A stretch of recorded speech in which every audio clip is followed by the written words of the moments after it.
और गाइस क्या हालचाल। मेरा नाम सत्यम राय है और आप देख रहे हैं सीबीएसई होमीज।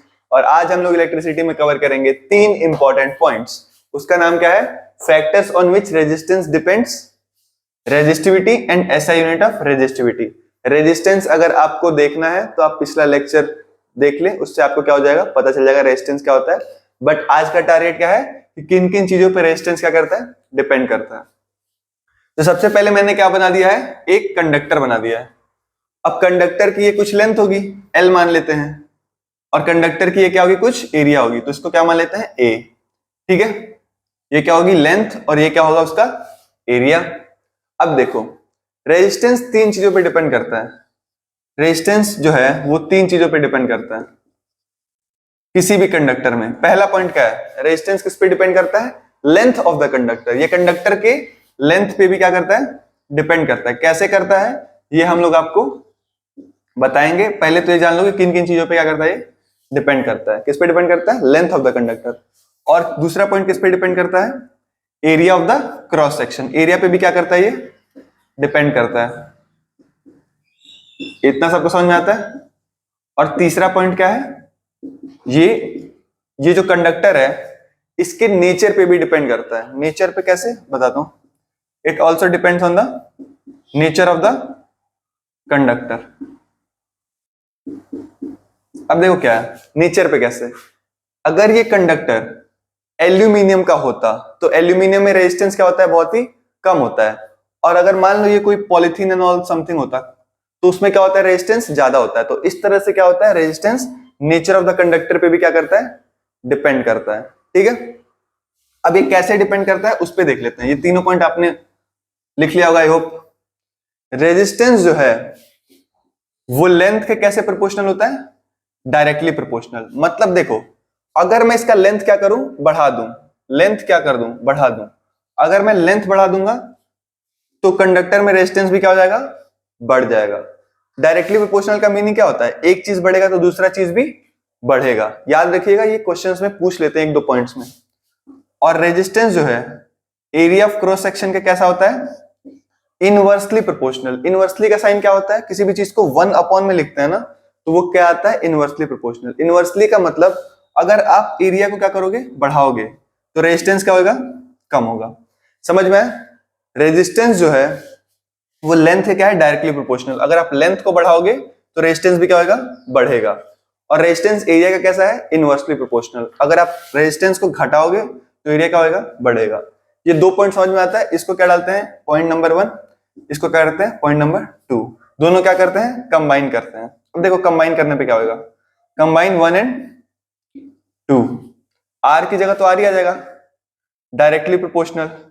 लेंथ ऊपर है तो लेंथ आ जाएगा, और एरिया 1 में है तो इसको क्या लिख दो, 1/a। इसका मतलब क्या आएगा, R is directly proportional to L/a। इतना सबको समझ में आता है, मिटा दो। अब डायग्राम की जरूरत तो है नहीं, तो मैं डायग्राम मिटा देता हूं और फाइनल पॉइंट पे देखते हैं। फाइनल पॉइंट क्या है, R is directly proportional to L/a। इसको मैं दोबारा से लिख देता हूं, R is directly proportional to L/a। अब देखो, मैंने आपको बताया होगा, जब भी प्रोपोर्शनैलिटी कांस्टेंट हटता है और इक्वल टू आता है, जब भी प्रोपोर्शनैलिटी कांस्टेंट हटता है और इक्वल टू आता है, तो एक वेरिएबल आता है। उस वेरिएबल को कोई बता नहीं सकता क्या होता है, वो एक्सपेरिमेंटली पता चलता है। तो यहां पे वो वेरिएबल क्या आता है, रो। L/a तो है ही। तो ये होता है रेजिस्टेंस का एक और फॉर्मूला। यहां पे R क्या होता है, रेजिस्टेंस, और आपका रो क्या होता है, रेजिस्टिविटी। क्या है ये सर रेजिस्टिविटी, एक्सप्लेन कर देता हूं, पहले आप देख लो, पहले लिख लो आप।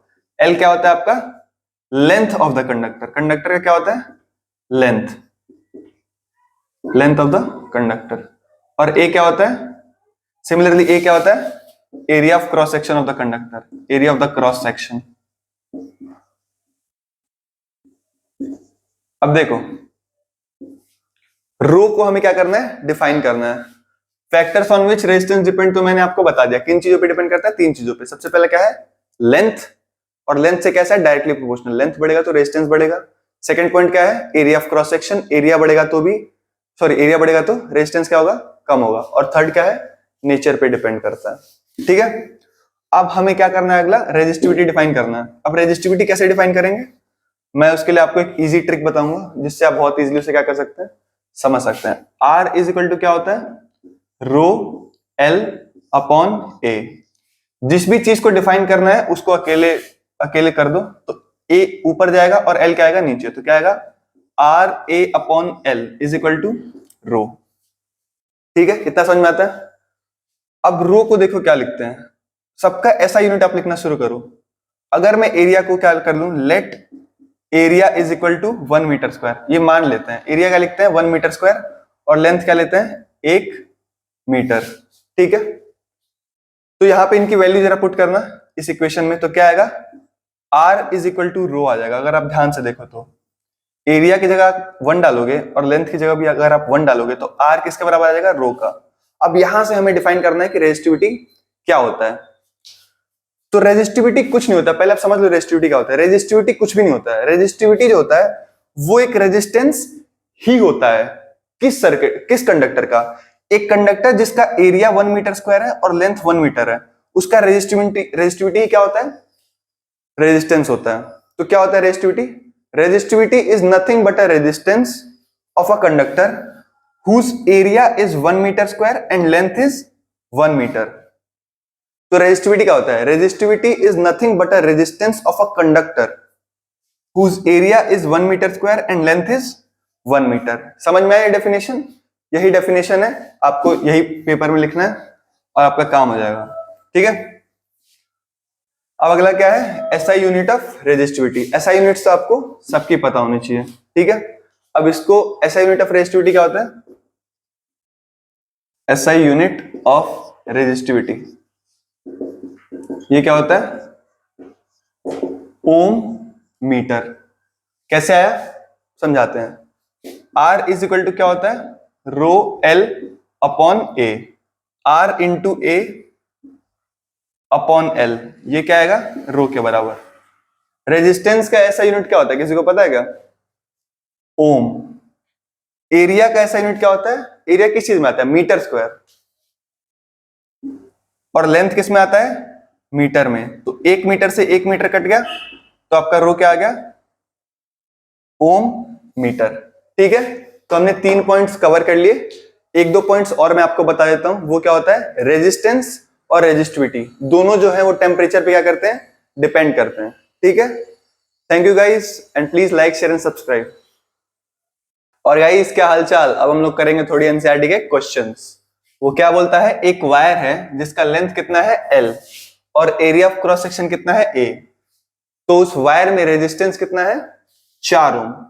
क्या हमारे पास कोई ऐसा एक फॉर्मूला है जिसमें लेंथ आता है, एरिया आता है और रेजिस्टेंस आता है। अगर नहीं पता तो जस्ट पीछे वाला लेक्चर देखो, आपको पता चल जाएगा।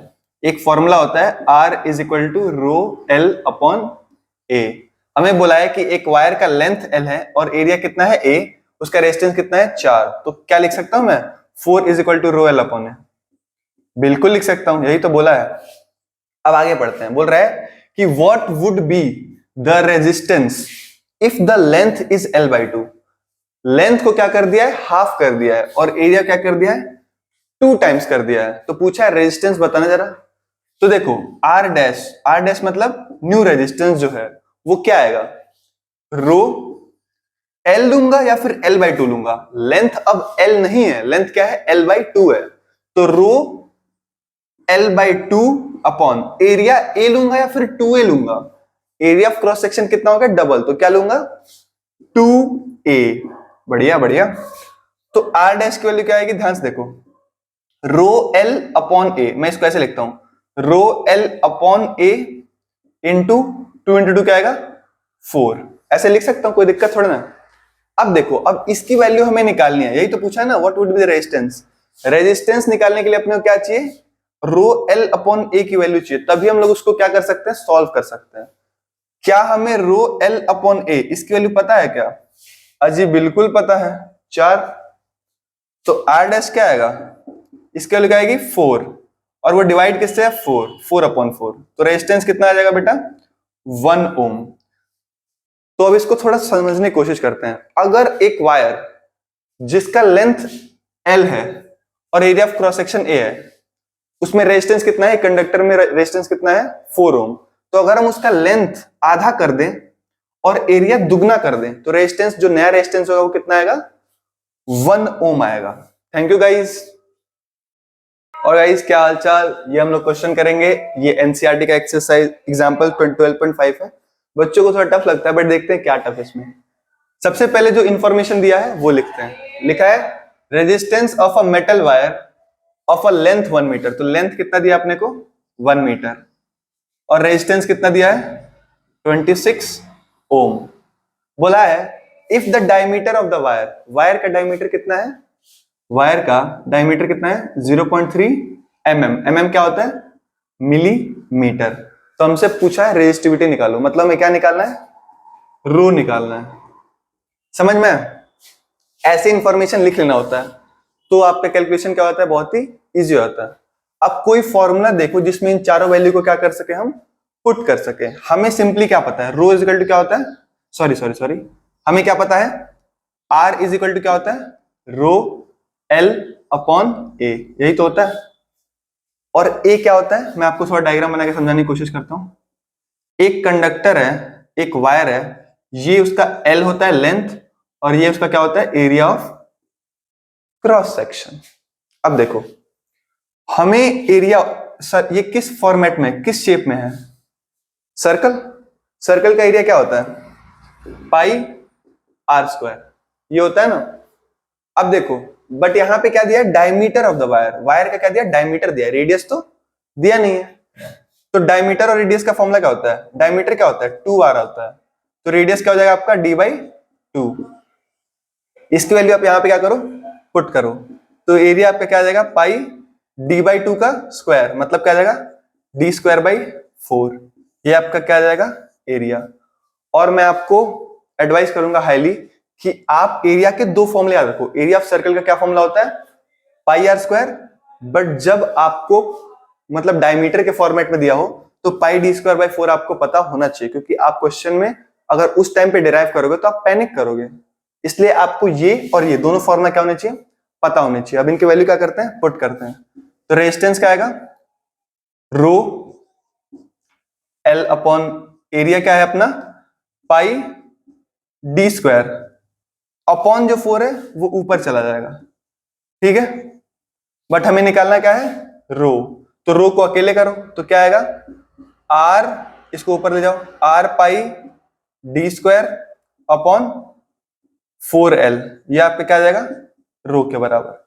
सही है। अब वैल्यूज पुट करते हैं और आंसर निकालते हैं, सिंपल सा कंसेप्ट है। अब तो बस वैल्यू पुट करना रहेगा। रेजिस्टेंस कितना है अपने पास 26, तो क्या डाल देते हैं 26। पाई की वैल्यू कितनी होती है 3.14। डायमीटर कितना है अपने पास 0.3 mm। बट ध्यान से देखो ये मीटर में है और ये मिलीमीटर में है, तो हमको क्या करना पड़ेगा, कन्वर्ट। 1 मिलीमीटर में कितना होता है 10⁻³ मीटर। नहीं पता तो इंफॉर्मेशन क्या कर लो, लिख लो। 1 मिलीमीटर में क्या होता है 10⁻³ मिलीमीटर। डायमीटर की वैल्यू क्या पुट करोगे, अब देखो 0.3 मिलीमीटर है ना, तो 1 मिलीमीटर में 10⁻³ तो 0.3 में कितना होगा, इधर भी 0.3 से मल्टीप्लाई करो तो ये क्या आ जाएगा 0.3 इंटू 10⁻³ पॉइंट हटाओगे 10 आएगा, इस 10 को ऊपर ले जाओगे तो फाइनल आंसर क्या बनेगा 3 इंटू 10⁻⁻4 मीटर। मतलब 0.3 मिलीमीटर में 3 इंटू 10⁻⁻4 मीटर होता है, ठीक है। अब इसकी वैल्यू पुट करते हैं, तो डायमीटर क्या है 0.3, सॉरी कितना आ रहा है यहाँ पे 3 इंटू 10⁻⁻4 और इसका स्क्वायर है, मतलब 2 बार लिखना पड़ेगा। थोड़ा मैं जल्दी कैलकुलेट कर देता हूँ, डिवाइडेड बाय 4l, 4 इंटू 1 वो तो 4 ही हो जाएगा, 2 से काटोगे तो 2 बार में जाएगा और ये कितने बार में आएगा 13 बार में। 13, अब देखो 3 3 जा 9, 13 into 9 into 3.14 divided by 2 into 10⁻⁻4 और 10⁻⁻4 को ऐड करोगे तो क्या आएगा 10⁻⁻8। 13 9 क्या होता है 1117 होता है, I guess 1117 into 3.14 divided by 2 into 10 के पावर -8। आई होप आप लोग इसको डिवाइड करके सॉल्व कर पाओगे। Thank you guys. और ऐसे क्वेश्चंस पेपर में बहुत आते हैं, आप इन पे ध्यान देना। Please like share and subscribe guys.